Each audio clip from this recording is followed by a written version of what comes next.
Good morning, P.O. The weather forecast, it will be bright and beautiful. Just to the last P.O. positive or pet peeve of the year. It's one from yours truly. Who'd like to end 1985 on a positive note? P.O. positive or pet peeve?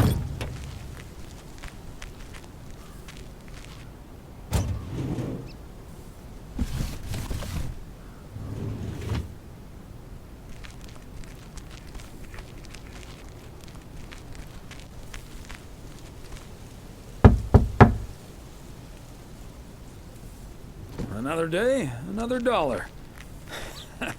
I'm starting to sound like Frank.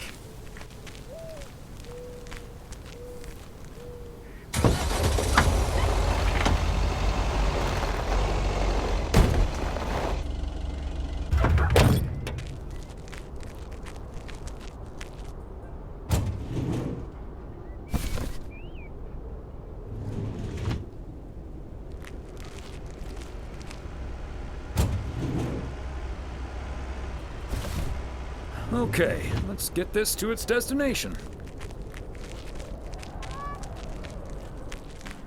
Tohmas, it's good to see you.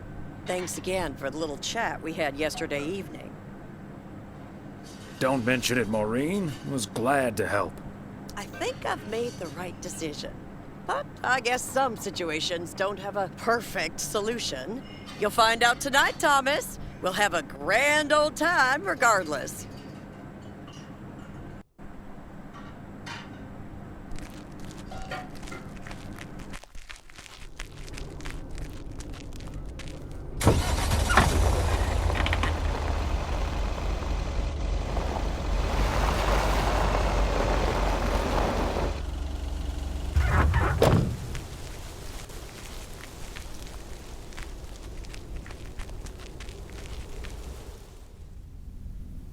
Oh, hey, Thomas. We're about to do a little interview, but you're welcome to listen in. Mr. Price, you know Thomas Weiss, don't you? Sure do. You're resident mailman, am I right? Good to see you, man.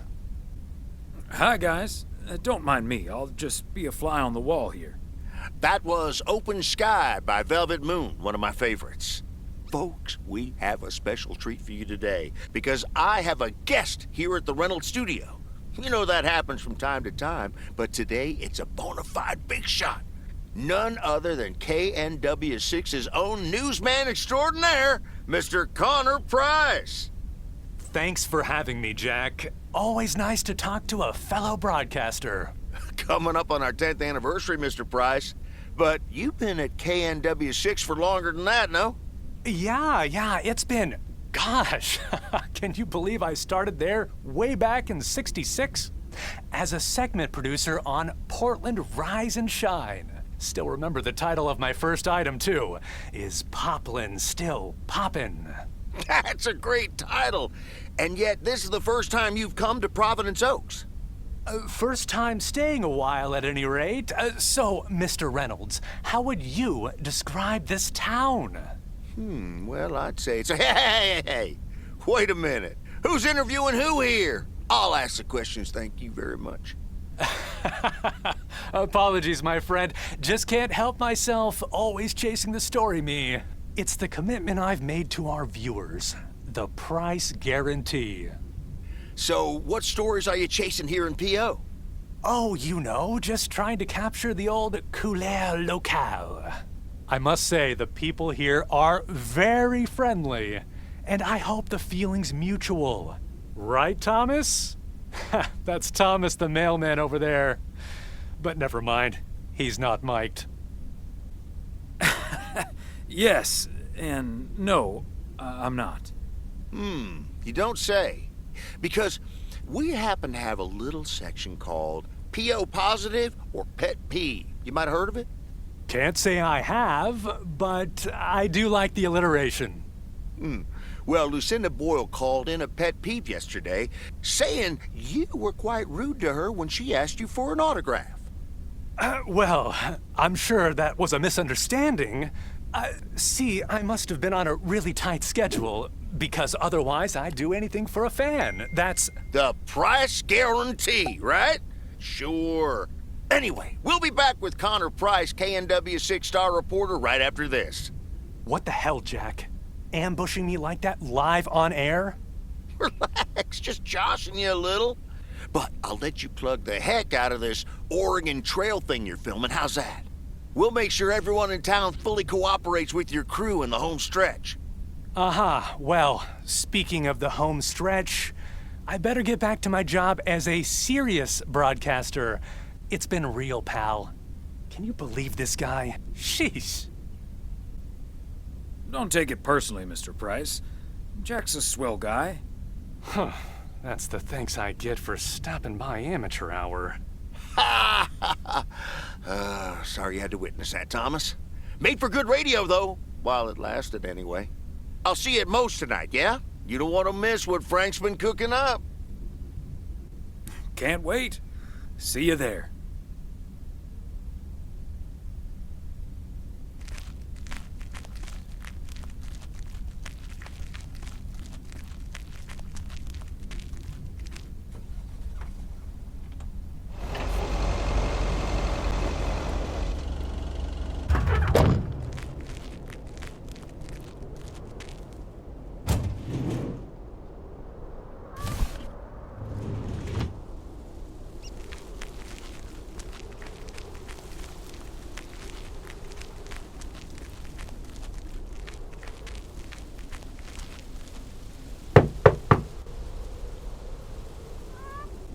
P.O. Tuxedo Service.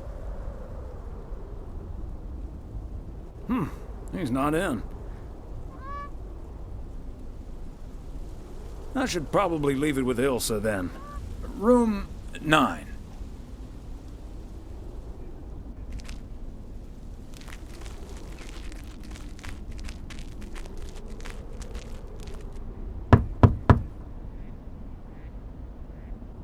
P.O. Tuxedo Service. Hi, Thomas. Oh, is that Gabriel's tux? Signed, sealed, delivered. That's the Weiss guarantee.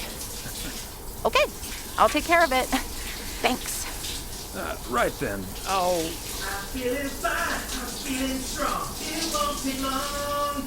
Ooh, when I use my witchcraft, ooh, when I use my witchcraft, ooh, yeah. Well... Great. So,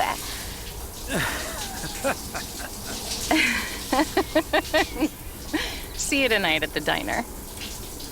Oh, and thank you. My pleasure, Ilsa.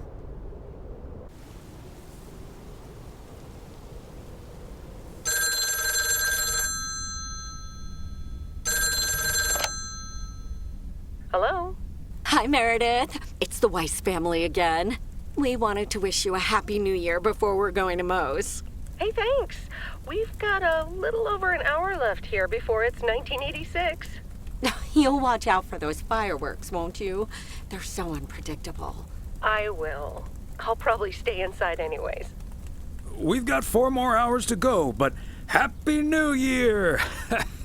I'd rather be early than late. Are you going anywhere to celebrate? Thanks, Dad. We're all a bit drained after making the deadline. Some guys from the office were going to do a ER Kung Fu tournament, but I didn't feel like it. A Kung Fu tournament? On New Year's Eve? Yes, Mom, it's a video game. But Tess and I are going to watch Trading Places instead at my place. I think that New Year's Eve is overrated anyway. People seem to think it must be the best night of the year, but all you usually get is a lot of drama and a solid hangover. My New Year's resolution was not to make a big deal out of New Year's Eve anymore. And it looks like I'm not going to break it. But don't let that ruin your evening. I totally understand you, Meredith. My best New Year's Eve was actually one I spent all by myself. I don't know why, but that night I've never felt more at peace. And most parties aren't worth the hangover anyway. Maybe that's because you usually forget half of what happened. Sorry, Meredith. Your father's memory needs a little grease between the hinges. Like starting the car in time before going to Moe's? Bingo! Okay, guys, I won't hold you up. Have a great evening, and a Happy New Year. Love you.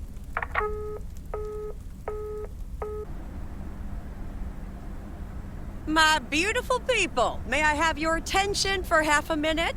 First of all, welcome to Moe's. We're excited to celebrate the last few moments of 1985 together with you. It was quite an undertaking to host this New Year's Eve party at the last minute.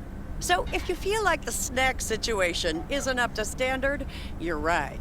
But we do have enough tater tots, french fries, potato wedges, and potato pancakes to feed the entire village. Thank you so much for that, Jack. And thank you all for coming. Cheers to a great evening. Well, if it isn't my favorite KNW6 news team. In the flesh. Hi, Thomas. Nice tuxedo, Gabriel. Thank you. And thanks for making sure I got it. I put it on right after I got out of that shower. He toweled off first. Don't worry. There we go. Champagne for my real friends and real pain for my sham friends. Hi, Connor. So, is the segment on Providence Oaks in the can yet? Almost, my friend. Still have to shoot the countdown to the new year. Hopefully that gives us the ending we need. I've been promised a spectacle. Easy on the alcohol there, Connor. We still need you on camera. Can't have you slurring your words. Slurring my words? Whatever do you mean, Ilsa? Quit fooling, you guys. It's getting close to midnight. Let's set up and get ready. Showtime. Okay, getting into character. See you on the flip side, mailman. Hi, honey. There goes that Connor Price. Would you believe the motel had to custom order a blow dryer just for him? He tipped generously, though. Oh, is that Beth sitting over there? Let's join her.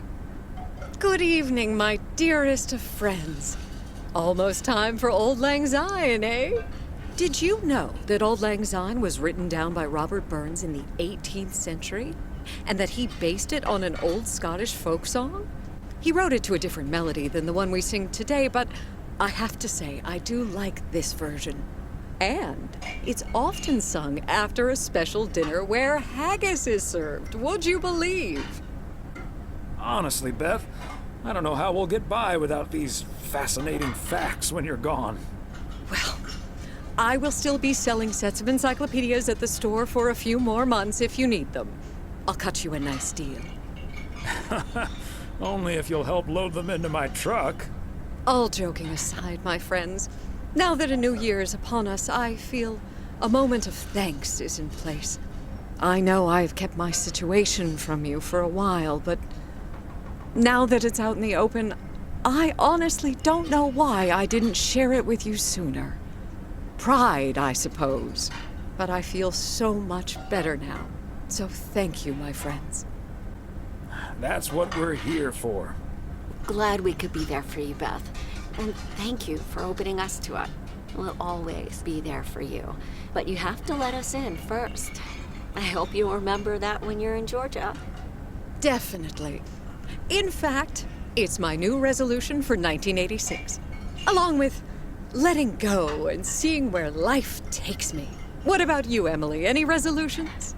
Well, less work and more fun, I suppose. Now that this guy Matt is joining the motel, I am looking forward to a bit more quality time. What about you, honey? A long holiday might be nice. Oh, yes, the Florida trip. I'm really looking forward to that, too. Should old acquaintance be forgot and never brought to mind? Well, whatever the future brings, this old acquaintance here will be hard-pressed to ever forget you two. And we'll be sure to bring ourselves to mind. We sure will. We'll stay in touch. And like you said at Christmas dinner, even if the reasons for change are sometimes out of our hands, let's focus on the new beginnings that come along with them. And what better time for new beginnings than New Year's Eve? Attention, folks! It's showtime! If you want to see the biggest fireworks show west of the Rocky Mountains, you better be standing outside in about 10 minutes. That's my cue. From a little spark may burst a flame, as Dante once put it. But I need to visit the ladies' room first, or I'll turn into a pumpkin. See you outside. Isn't she marvelous? I'm so happy for her, but I am going to miss Matthew. So will I. Seeing a parcel addressed to the bookstore always brightened my mood.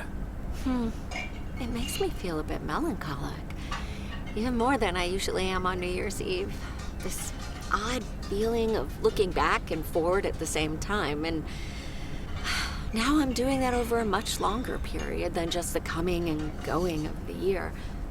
I know what you mean, and there's nothing wrong with that. It's good to have something to look forward to. And we sure have something to look forward to, don't we? I guess that's what's most important in life. But let's enjoy the here and now instead. Our wise and beautiful daughter just taught us not to demand that this should be the best evening of the year. But we're allowed to try it, right? So this is where my speech ends, my dear husband. And now I need a glass of champagne. I'll drink to that, and to you, and all the good things the new year will bring us. Maureen, I need champagne. For me and my beautiful wife. You got it, sir. Just grab your glasses and join me in the bottle outside. It's less than a minute now. 20 seconds on go, Mr. Price. Go. And so, 1985 draws to a close. With mere seconds left in the year, I've been told this little lake town will strive to end 85 with a bang. In 10, 9, 8, 7, 6, 5, 4. Holy Toledo! Ilsa, are we getting this? Somebody check on Frank. That sure sounds like a delicious eggnog recipe. Hurry up, dear. It's coming up next. Yes, don't get too excited now. It's just a preview, remember? And now, a man with a very special New Year's resolution. And he's going to tell us all about it. Isn't that right, Sybil? Absolutely, Bob. It's none other than our roving reporter, Connor Price. Connor, my dear, where in blazes are you? Well, Sybil, I'm in beautiful Providence Oaks, wishing you and Bob and our viewers a joyful 1986. And as for my New Year's resolution, Bob, why, it's my very special price guarantee to all of you that I will be sharing gripping tales and intimate portraits from all over Oregon in an all-new series of special reports on small-town America. Part 1 will air tonight at 8, right here on KNW6. And it will be all about the gorgeous little lake town where I was fortunate enough to spend the waning days of 1985. Here, let's take a look at an exclusive sneak peek. Providence Oaks, an idyllic town by a lake just south of Melville. It's where this reporter counted down to 1986. And although, unfortunately, the fireworks started a little early, so we didn't quite manage to catch them on tape. Take it from me, it was quite the spectacle, courtesy of postal worker Frank Coleman. Just a faulty batch of leftover 4th of July material, I guess. Not mine, anyway. No siree. But I'm all right, folks. Really, everyone can stop calling me at home. I'm A-OK. And perhaps that encapsulates the true nature of Providence Oaks, or P.O., as it's called by those who know and love it. It's a town where, even when things don't go as planned, folks will be all right and A-OK. It's just, we help each other out, and there's nothing we can't fix. A town where first impressions can be deceiving. This town may look sleepy from the outside, but trust me, there's always so much stuff to do and take care of. Ugh. A town where generations have grown up. It's a great place to raise kids, and also a great place to have been raised as a kid. myself, I mean. Back when I was a kid, being raised here. Was that okay? A town where patience is still a virtue. To be honest, I'm not entirely sure if this is where I'll find what I'm looking for, but I do know I can keep looking here for as long as I want, and that feels great. A town full of unique individuals that, deep down, have more in common than you'd think. The average Providence Okian probably doesn't exist. We do tend to keep to ourselves until someone needs us. Then we show up. Always. A town you can't help but love. You know, I just think it's the best place in the whole wide world. Sue me. And where everyone has a story to tell. To me, it's all about the people. Because... Yes, well, leave it to the mailman to say it best. This is home. Indeed.